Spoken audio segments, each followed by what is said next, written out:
All right, Shalom. First thing and foremost, I'd like to give all praises and glory and honor that's due to Yahweh, Ba'ashem Yahweh Shai, Ba'ashem Rakakwadash. Double honors to our elders, the apostles of Great Millstone. Peace and blessings and salutations to the hopeful elect. News in the gospel abroad, lifting up the standard of Yahweh, Ba'ashem Yahweh Shai, wherever they may be. This brother Mahalaya coming back with another quick lesson through the Spirit and power Yahweh, Ba'ashem Yahweh Shai. This kind of piggybacking, the Spirit hit on me. I was listening to a live stream today by the big bro Elder Manatazak, and like I said, man, these videos give us inspiration to do them, because sometimes when you hear a certain word or phrase, it clicks and the Spirit instantly give you a topic to go into, and that's how you know that the Holy Spirit deals. And I pray that brother get the same inspiration from my from my videos as well. If I'm going into something, the Spirit compels them to be on fire. But that's how we feed off one another. But basically, brothers was going into how a lot of you guys out there, man, you like to sit back with your hands in your pocket, but yet you're eating up the comment boards. And I've said this on several occasions about brothers, that may ask questions, or, that may inquire about this information, or that may have been watching videos. First and foremost, brother asks me a question. The first thing I do is check his tree to see how diligent he is and see if he have any fruit or any videos.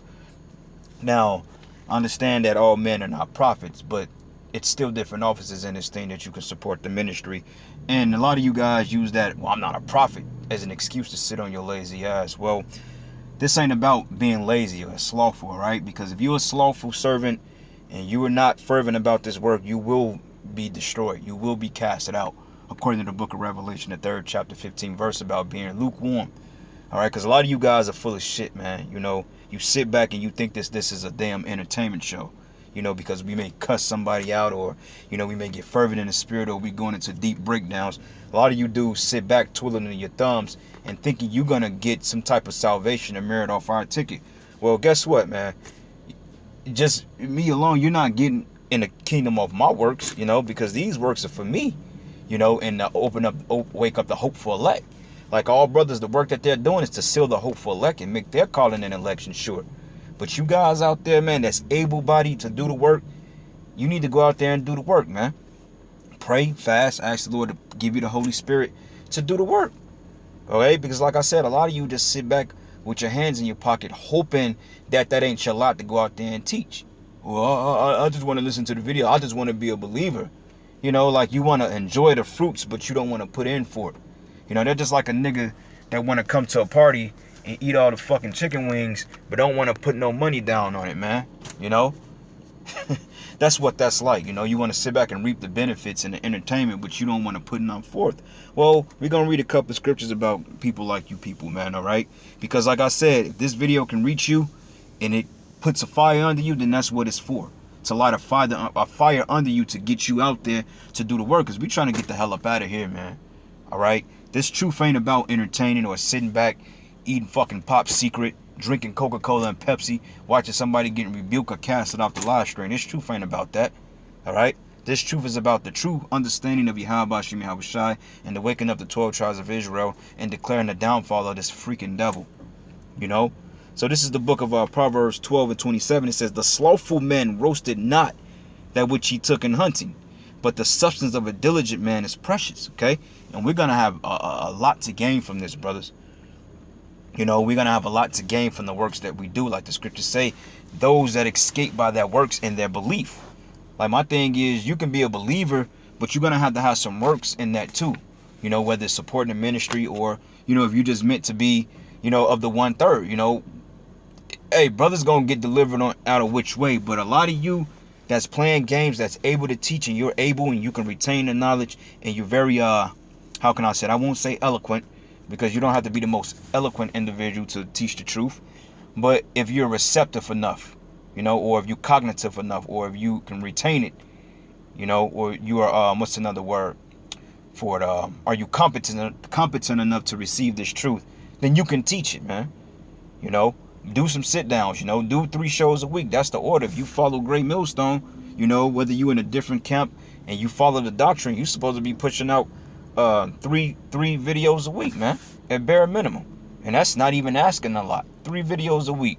That's 12 videos a month for you, you newcomers out there. And just go into the milk. the color of the Israelites, the color of the Lord, who are the Hebrew Israelites, who was Esau, Edom, just go into that. We're not asking you to break down the immaculate deception and, 2nd Ezra 12 or 13 or Revelation, the 10th chapter. We're not asking you to break down Daniel 9, 10, 11. We're not asking you to do none of that, okay? Because those things won't merit you salvation. But it's the works you do and you put forth that will grant your salvation. And you got to want to do this, man. All right? So, let me get another precept here. And you got to bear with me, man. This device, it's kind of weird. But, all right, this is the book of Proverbs 15 and 19. It says, the way of the slothful man is a hedge of thorns, but the way of the righteous man is many plague. And we're exemplifying the righteousness by being diligent in the work.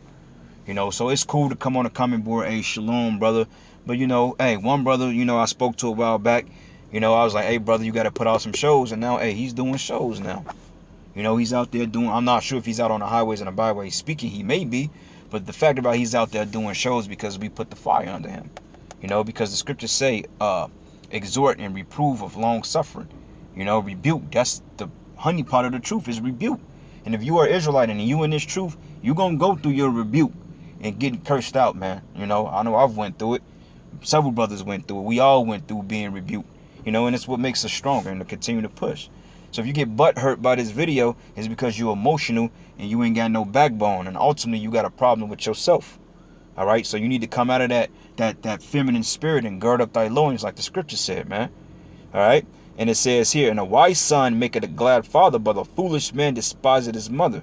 All right? But the point was in verses 19. And looking up this word slothful, get some information on it real quick. It goes into being lazy, pretty much. And there's a lot of slothful jakes out there that just sitting back with their hands in their pocket, man. Okay? So the word not hostile. Slothful goes into sluggish or lazy. He was sluggard. Like the scriptures say, thou sluggard won't plow by the way of the cold. Because you got a lot of these guys that take the winters off. Like I believe us and a few other camps are the only ones that really go out and push the word in the winter. And now we becoming out of season. It's getting ready to get cooled out. So, brothers are going through that hardship of enduring through the winter. First it's the harsh summers and then the winter. Because, you really don't have the perfect, you don't have the balance if you in the Midwest. It either be too damn hot or too cold. Like a few days this year we had some exceptionally fair days. And then, we had a lot of cold days and then we had a lot of hot days. I remember back during the shutdown back in March, it was cold all the way up into freaking May. Like I remember in April, we was out there with freaking winter coats, man, because it was cold outside in the middle of the spring, But anyway, next precept here. And, like I said, the shoe fits, then wear it. Let this be some form of encouragement for you brothers to make your calling and election sure, because ultimately you're not going to get on them chariots off another brother's work. It's not going to happen. Scriptures say faith without works is dead, So this is the book of Proverbs 18 and 9. It says here, he also that is slothful in his work is brother to him that is a great waster. Like you sitting on all this talent, you sitting back and you letting it go to waste. That's why the scriptures, and we're going to get it in Luke 19 and 20, when it says that the Lord will take away all that he had, because you got a lot of guys, man, that's capable, like that dude, Yaradon, man, from the old Atlanta camp. As eloquent he was in the scriptures, as knowledgeable he was, the fact when he got kicked out, he just stopped teaching completely. He went back in the world. Even though he did some fucked up shit to brothers and was fucking over brothers, man, the fact that he could have repented and the Lord could have had mercy on him if he continued in the work. Because the brother had the knowledge. He was very knowledgeable with the scriptures. One of the best, man, I didn't see handle a sword in Israel, hands down. And the fact that this nigga ain't even out teaching no more, at least to my knowledge. See, that's a waster, man. That's a slothful servant. And then when all hell break loose and the destruction come, that's if he ain't dead already, then, hey, he's going to look back and be ashamed because, hey, he wasted all that time partying and bullshit, man. All right, next precept. Proverbs 19 and 24. This is a good one. It says here, a slothful man hideth his hand in his bosom, okay, and will not so much as bring it to his mouth again. Meaning you guys have no passion for this thing. Like I said, you sit back and you want to make it off our merit. It's not going to happen. You think a Shalom Mark is going to get you in the kingdom? Nah, bro, you got to get your hands dirty. And like I said, if it ain't in your spirit to teach, how would you know that unless you didn't try it? Instead of shooting yourself down, which shows a lack of confidence. Oh, no, brother, I ain't a teacher. How do you know that? Did you try to teach? Did you try to put out a video? Did you try to retain information? Did you try to look up this and try to elaborate on it or expound on it the best way you could? Have you tried to do that? So you can't say, well, I don't know if I'm a teacher. You don't know unless you try, man. And if you tried and it wasn't working out for you, then hey, your talents might lie elsewhere. You may be a helper to the camp. You may can pay tribute to the camp of brothers. You know, you may can make garments. Who knows, man? You know, or you may just be a believer. But before you jump to that conclusion of getting the justification of just being a believer with your hands in your pocket, you better have tried to do something. You know, because the Lord don't deal with niggas that just sit back and make excuses all day. Well, I ain't around the camp, bro. Okay, then you start the camp. You make the camp. How about you become the camp? Go out there and teach, you know? Especially if you brothers been watching these videos for years, 2 and 3 years, and you ain't made a video yet. What the hell are you doing, man? You know, like one brother I know in particular, I know him personally, man. Good brother, very charitable, man.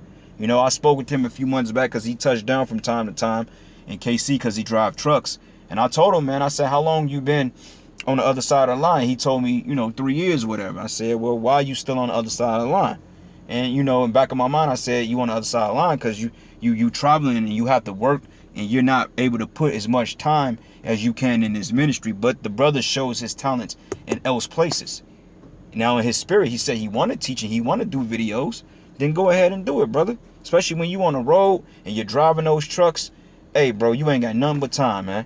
You could pump 2 sit-downs. If you got a 12-hour trip from point A to point Z, bro, you can bust 2 sit-downs right there in the trip. That go 2 videos, and then on the way back, bust 2 more. That go your 4 videos in a week. There you go. You on point. You know? So the thing is to not make excuses. Don't say what I was or what I'm trying. And some men do have good intentions because it do come to a time that, that was your intention to do so, but sometimes things get sidetracked. But we're not talking about on worldly endeavors. We're talking about in the truthful matters. You can have the best intentions in the world. Like I intended on buying my lady this is an example. I intended on buying her a car, but my finances got messed up. But my intention was right. I had the money to do it. It just didn't work. We ain't talking about that. All right. This is the truth. If you say you're going to do it, then do it. If not, stop wasting the Lord's time. All right. So this is the book of Ecclesiastes 10 and 18. It says, by much slothfulness, the building decayed. Right, man. If you build something and you don't put nothing into it, you don't do the upkeeping on the yard, and you don't mow the line, you don't paint the bricks and, get the pesticides and stuff and the barriers, and you don't paint and all the good stuff, you don't furbish it, eventually that house is going to be decayed. And it says, and through idleness of the hands, the houses drop it through. Right. Just like when you see those old condemned buildings, the reason why they're condemned is because nobody is putting the time to fix them up. Nobody is putting the effort into doing so. All right. But us in this truth, you got to be proactive in this thing, man. Because if you're not, this is what's going to happen to you. All right. This is the book of Luke 19 and 20. All right. And these are the words of Yahushua. It says, and another came saying, Yahushua, behold, that is thy pound, which I have kept and laid up in a napkin. For I fear thee, because thou art an austere man, and thou takest up that thou layest not down, and reapest that thou didst not sow. And he said unto him, out of thine own mouth would I judge thee, and thou wicked servant. He referred to you as a wicked servant. All right, because you sitting back, you listening, and you ain't doing nothing about it. And especially if you're able to do it, if you're competent enough to do it. What's wrong with opening up a book and just bringing out 4 precepts to make, even if the video is 5-10 minutes, do it, man. Shit, we trying to get out of here, man. If you ain't trying to get up out of here, then move around. Stay off our videos. It ain't for you anyway. And I ain't saying that to be an asshole, but I'm being sincere with that. Because, hey, rebuke is harsh at times. And it says here, thou knewest that I was an austere man, which austere goes into extremely rigid or severe, which Yahushua was. All right, you don't want to bring the bullshit to him because he'll hurt your feelings. You lucky we talking to you. And it says, and take it up that I laid not down, and reaping that I did not sow. Wherefore then thou gavest thou not my money into the bank, meaning you didn't flip it, man. You didn't go out there and bring fruit. Even if nobody's physically coming into your camp, you don't know how many brothers you could have reached to open it up and setting up their own thing down the line. You don't know. That's still part of your fruit. You just ain't gonna know that until the Lord reveals it to you. But it says, money into the bank, that my coming I might have required my own with usury. So what's the point of me making you or letting you run my business just for you to get it ran into the ground? That's just like if my father leave me in charge of his restaurant. He said, look, son, you got enough product to open up another store. By the time I come back, you should have the money so we can invest in another store. I'll be back in a year. But if I fuck off that money and I'm playing games and I'm establishing bad customer service, food ain't done, shit is uncooked, chicken wings are fucking rubbery, man, look, that business is going to be closed down within 6 months. Pop's going to come back. Hey, man, we had to shut down. What he said in New Jack City? He said we had to shut down the Carter. Nino said, get your ass out here right now, you know? And that's what the Lord is going to say for you guys that's sitting back playing games, man. All right? And it says here, wherefore then gavest thou not my money into the bank, that coming I might have required my own with usury? Usury is interest. All right? And it's not talking about wicked interest. It's talking about building up the fruit. And he said unto them that stood by, take from him the pound and give it to him that have 10 pounds. And he said unto him, Lord, he have 10 pounds. For I say unto you that every one unto you which have should be given, and from him that have not, even that which he have should be taken away from him. So those are the little that you got, the little understanding that you got. If you keep sitting on it, the Lord is going to take it away from you, man. And he's going to give it to somebody else that deserves it, that's going to make good on it, man. You know, it's equivalent to being fired from a job.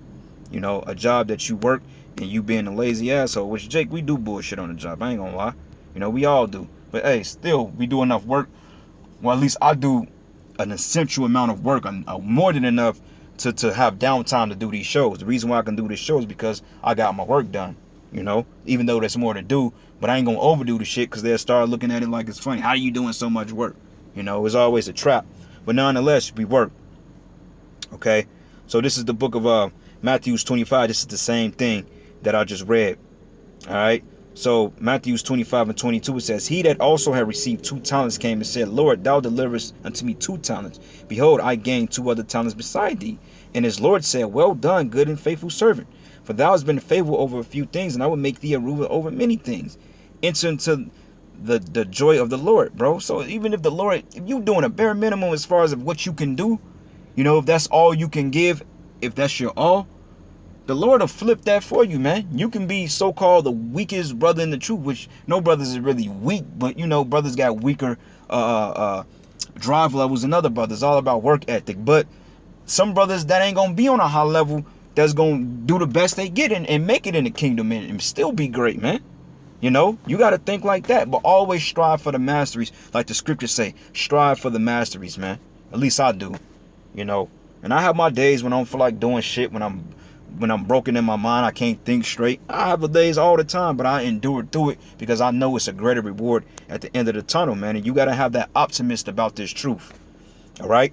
And it says here, then he that which had received 1 talent came and said, Lord, I knew thee thou art austere man, reaping thou where hast not sown, and gathering where thou hast not strawed. And I was afraid and went and hid thy talent in the earth.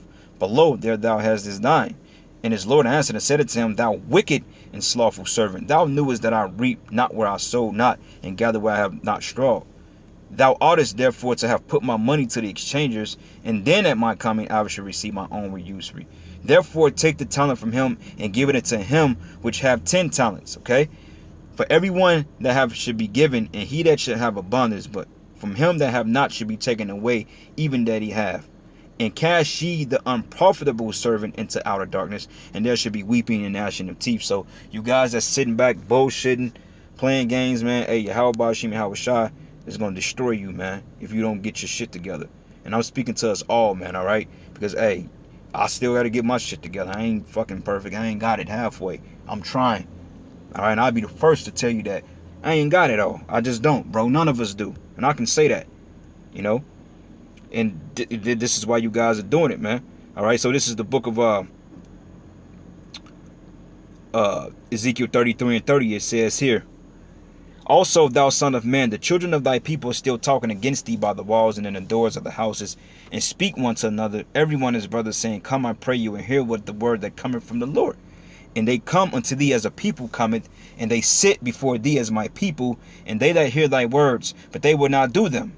For with their mouth they show much love, but their heart goeth after their covetousness.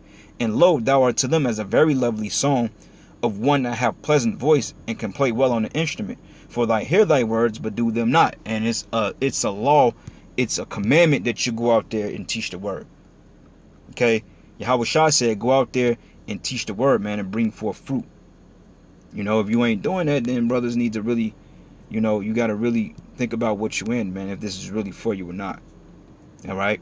Because the scriptures say, work out thy own salvation with fear and trembling, Matter of fact, Philippians 2:12.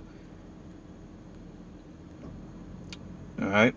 Philippians 2:12. It says here, wherefore, my beloved, as ye have always obeyed, not as in my presence only, but much more in my absence, work out your own salvation with fear and trembling. And also the scriptures say, give diligence to make thy calling and election sure. All right? So if you want to be called into the Lord's grace, you got to do everything you can to try to make it, man. Because, hey, we ain't got that much time left.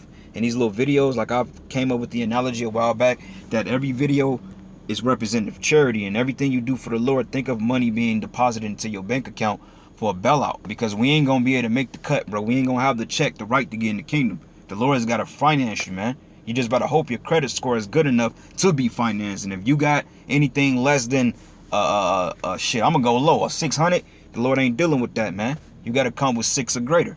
And I say 600 because Esau requires you a 640 to get everything. But some people got 800 credit score, and I'm trying to at least be at 640, at least 600, But anyway, this is the book of Romans 12:11. It says, not slothful in business, fervent in spirit, serving the Lord. Okay? So these videos are done out of being fervent, man. Highly fervent. And I'm trying to be as fervent as I can in the truth, man. And can't nobody get you in the kingdom but yourself. Because 2 Esdras 7 and 3 says here, and I said, speak on my power. Then he said unto me, the sea is set in a wide place that might be deep and great. But put the case, the entrance were narrow like a river. It says, but who then can go into the sea and look upon it to rule it? And if he went not through the narrow, how can he come into the broad? So how can you come into the kingdom if you ain't even putting your best foot forward? Okay? Verse 6, and it says, there's also another thing. A city builded that is set upon a broad field and is full of good things. And the entrance thereof is narrow and is set in a dangerous place to fall. But like as if there were a fire on the right hand and on the left deep water.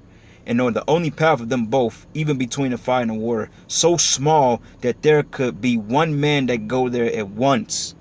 Okay? So, hey, man, you got to go on your own route. Yeah, I'm behind you on the bridge. I'm guiding you. You guiding me, vice versa.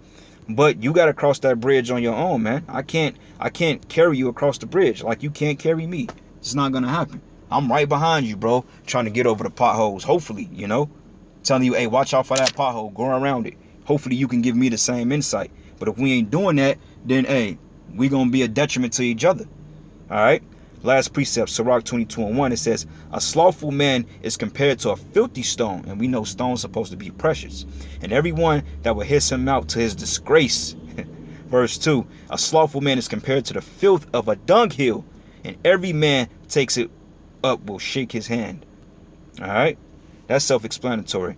And your brothers could read Revelation 3:15 to get the precept on that. But anyway, with that, all praises and glory and honor is due to Yahweh Shai. With that, Shalom, Abba.